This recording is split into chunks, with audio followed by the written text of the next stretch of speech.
Getting into endgame World of Warcraft is genuinely daunting. I just recently made a video about how Mythic plus gatekeeping is sort of boxing out a large portion of the player base from even playing Mythic plus.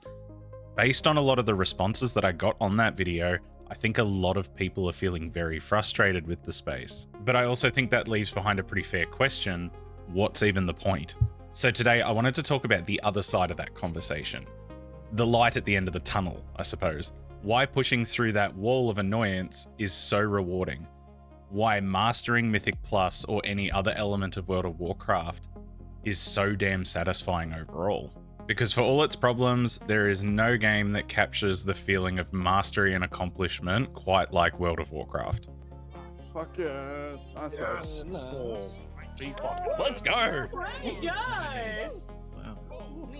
Need on the toy. So good. Last. WoW's difficulty doesn't just stem from the social aspects of the game.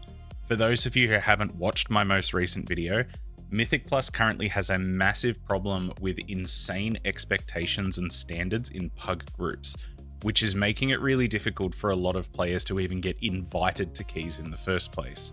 I won't belabor the point too much, but you know those memes about entry-level jobs requiring 10 years of industry experience? It's basically that, but for World of Warcraft. But layered on top of that, you've also got all of the other things in WoW that make it genuinely hard to approach. You need to understand your rotation, you need to know your utility, you need to know how both of those things change based on the situation that you're in. You'll need to know dungeon mechanics and raid mechanics, often down to the individual pools within a dungeon. You need to know dangerous casts, mob interactions, what niche tech and mechanics your party can use to deal with some of them. Then you need dungeon-specific knowledge. You need to know routes, different skips, what pools are really dangerous and what ones you need to avoid. And then on top of that, the social demands. The higher up you get in World of Warcraft, the more demand there is that's placed on coordination with your group. What that means is you'll pretty much always have to be in Discord past a certain level of content. And then if we want to make that even harder, a lot of the information for this isn't actually contained within the game. You have to go somewhere else to find it. Now, I actually don't think that that's a bad thing. I'll explain why later on though, so don't bite my head off just yet. But the point is, despite what a lot of people might say, this game is hard. Like really, really hard. And then if you layer on top of that the entrenched and at times completely delusional behavior of pug groups and LFG culture, honestly, it's no wonder that a lot of people will turn around and say, well, what's the point? To answer this, I'm gonna go a bit science nerd for a second, so hold tight. Self-determination theory is a psych concept that basically states that a person will feel satisfaction in an activity if it ticks all of 3 separate boxes.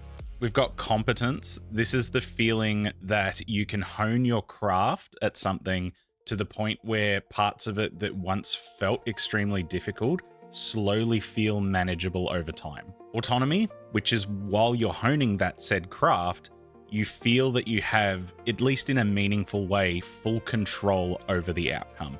That your decisions and preparation and all that make the most difference in your ability to perform. And then relatedness, which is your ability to be able to connect with people over that activity. That your progress and struggles and achievements are understood by other people within that space. Weirdly enough, this was a shower thought that came to me the other day. I think that WoW actually ticks all 3 of these boxes extremely well, like uncannily well. Your competence will increase through repeated practice.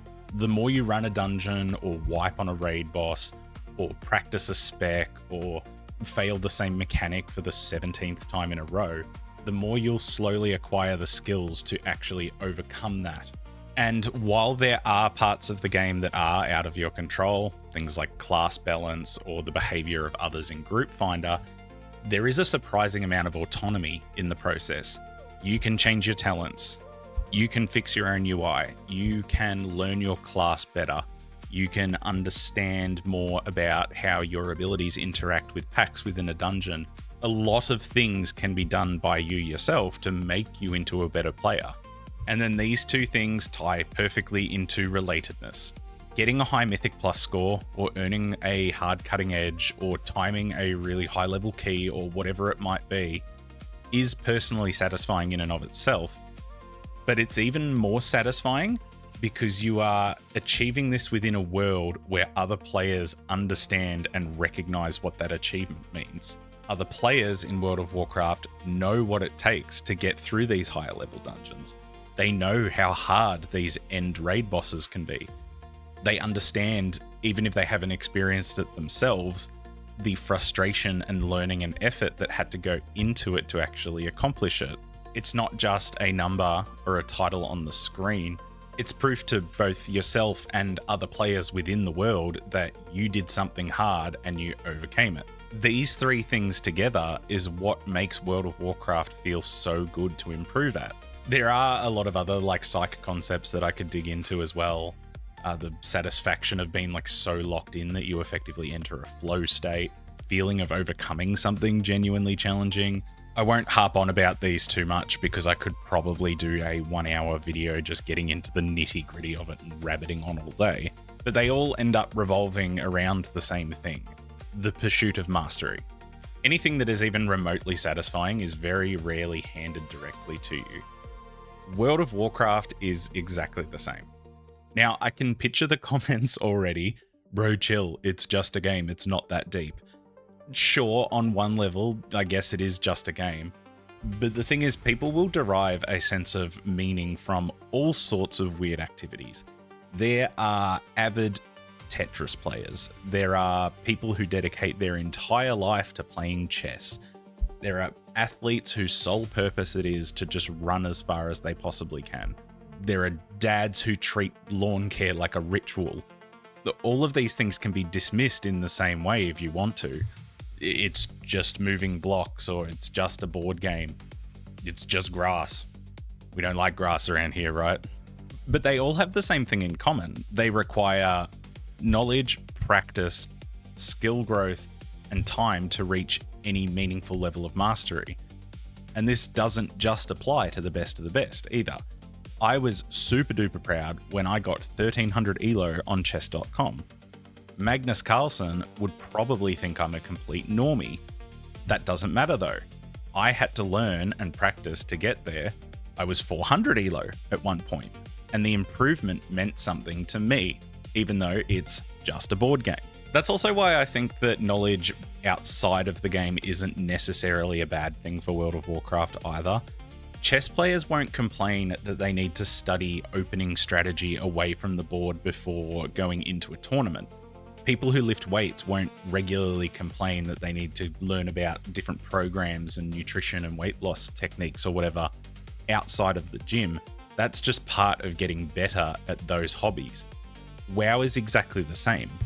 The game will give you the tools to be able to interact with the world itself, like you know your buttons and you know dungeons, and the game will walk you through the gameplay mechanics itself.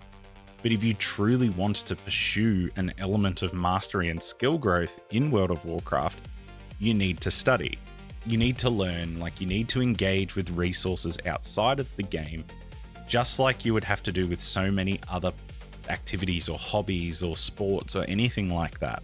This is why I think that the Mythic Plus gatekeeping shit show is actually worth pushing through, because on the other side of it, you have access to this almost infinitely difficult system in which you can work towards difficult goals alongside other people. And it's all right at your fingertips. You don't need to travel to meetings or conventions. You don't need to have like a hyper-specific setup. You don't need to be in a town where there's a scene around that hobby. If you've got a mouse, a keyboard, and a PC, you could eventually slog it out with the best of them in WoW, so long as you put in the time and the effort. And you can do this whenever. Like, I could stop recording right now, log in, and within a matter of minutes, or many minutes if I get gate-kept out of dungeons, I could be teamed up with 4 other people from completely different parts of the country or the world, all trying to overcome something challenging together. That's really cool. Like, super duper cool. And I think sometimes in the midst of all of the idiocy, we forget how insane that actually is. So yes, there are a lot of morons in World of Warcraft's Mythic Plus space. specifically in the pug scene. But the fact that so many people are actually upset about that is the thing that shows me that people actually value WoW enough to care. Like, people want to improve, they want to push themselves, they want to experience the feeling of slowly getting better at something in WoW. And perhaps more importantly, they would like to find other people who are in the same boat. Now, you can sort of like brute force your way to this. That's basically what I did. I just pugged so much that I eventually met people that had sort of similar goals and interests. But I also know that majority of people don't want to bash their head against a wall just to access the best parts of the game. So if you're looking for people to play with, I do have a Discord server with sections dedicated to Mythic Plus team building and helping people find other players with similar goals. We've got nearly 700 members already and a bunch of teams that have already formed and started pushing keys together, which has been really cool to see. So if you're interested, I'll pop a link in the description and the pinned comment. But to sum it up, people are idiots, but don't let the idiots ruin what is at its core a deeply satisfying game. Because getting good at WoW is hard, like frustratingly difficult. It takes a lot of time and a lot of knowledge and a lot of research, and it will leave you asking, why am I even doing this? But when you finally get past that milestone, when you time that difficult Mythic Plus key or get that title or that mount or that achievement that you've been chasing for a long time, you then start to remember why you pushed through the wall. Big thanks to my YouTube members, The Joy of Checks, Tobias, Yalem, and Is This Real at the Keystone Legend tier, as well as everyone else who supports me here and over on Twitch. Much love to you all, gamers. Go out there and do some hard dungeons. Until next time, take care.